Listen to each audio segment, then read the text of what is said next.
অনেক রাজনৈতিক দল নির্বাচনের জন্য পাগল হয়ে যাচ্ছে।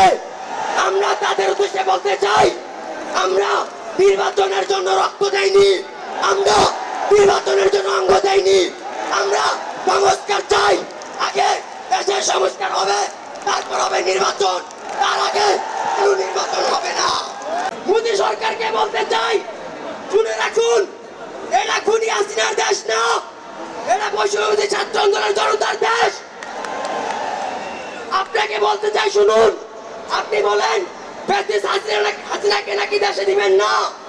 আমরা ভালো করে বলে দিতে চাই, ভালো করে শুনে রাখুন, উনি হাসিনাকে ফেরত দিবেন এবং আমরা তাকে ফাঁসির ঝুড়িতে ঝুলাবো।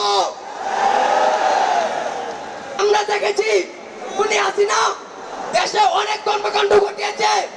যদি সাধারণ বিষয় ফাঁসি হয়ে থাকে, তাহলে এইসব জানা অজানা কর্মকাণ্ডের জন্য উনি হাসিনাকে 100 বার